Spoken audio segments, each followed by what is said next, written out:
Guys, this is Michael with Quiet Lawn, now Neon Pest and Lawn. I hope you're doing well. I'm out here working on the Tesla mowing setup for our new brand Neon. We switched to this from Quiet Lawn. I've said in my previous videos, the reason being Quiet Lawn kind of pigeonholed us into lawn care, and we expanded into pest control, and I just wanted to get a name that was more a brand that was more universal, that we could add to the services, that we weren't kind of locked into one specific service. So went with Neon. I really love the branding, how it's turning out. I think it's going to get a lot of attention. I just finished ceramic coating this satin black wrap that we got, and it looks amazing. Hopefully that'll make it a lot easier to clean and protect the wrap so that we get as many years as possible out of it. But the topic of this video, and on what I wanted to ask you guys, because I know a lot of you are much more experienced than me with these battery systems and charging and all that stuff. I'm not very good at that stuff.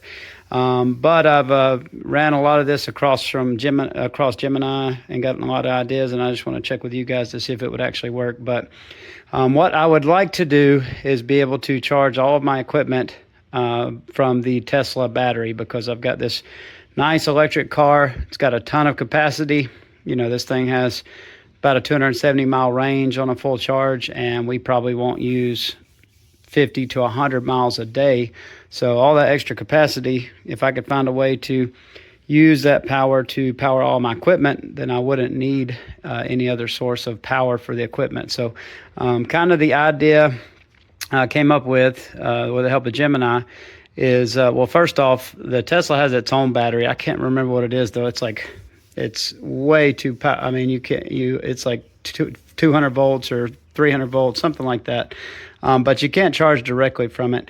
And if you tie into the Tesla battery, you void the warranty, and that defeats the whole purpose of getting a newer Tesla like this 2023 with 31,000 miles.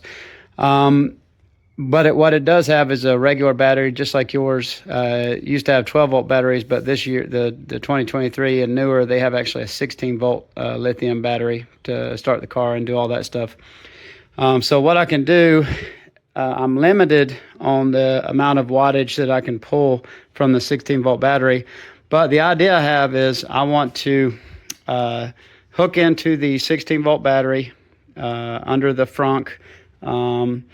I want to run six gauge wires, and I want to run them to this DC to DC converter. It's an Orion TR Smart 12 volt to 48 volt DC to DC converter. So this one, the range on this is 12 to 17 volts input. So that will fall within the parameters of this Tesla. I've read other people using a similar thing like this on these 16-volt Tesla batteries, and that will output 48 volts to the big battery that I have, the LiPo 4 battery from Big Battery. That's 3.1 kilowatt hours. So I'm going to run from the Tesla 16-volt through this DC to DC converter, converting that 16 volts to 48. That's going to go feed to the 3.1 kilowatt hour, 48 volt big battery that I have in the back. And then from that big battery, I'm going to have like a 2,000 watt inverter, and plugged into that is going to be an Ego PGX charging hub.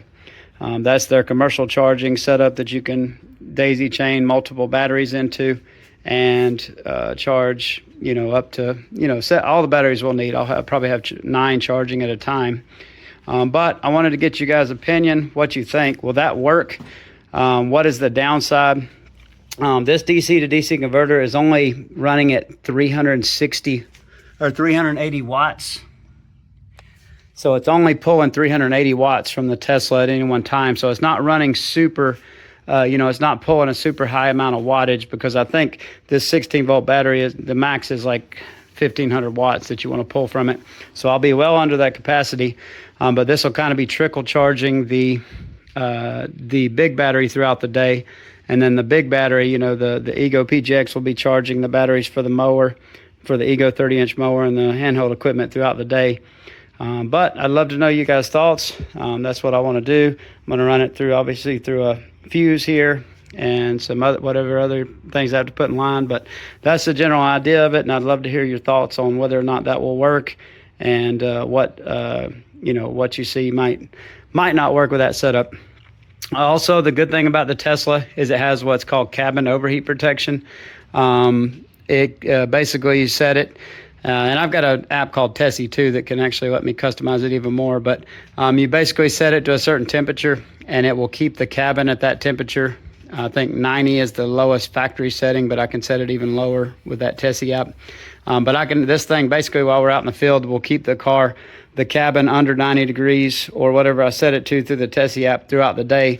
So all this equipment, will be sitting in the back of the Tesla, and it'll be nice and cool, and I don't have to worry about overheating or the inside of the car getting to 130 degrees during the summer. So that's kind of the whole idea with this, and hopefully that will allow us to have a lot less ego batteries that only have a 2-year warranty, and instead, use the big battery more that has a 10-year warranty. But thanks for watching. Please leave your comments, suggestions below. I'd love to hear some feedback. Thanks. Bye.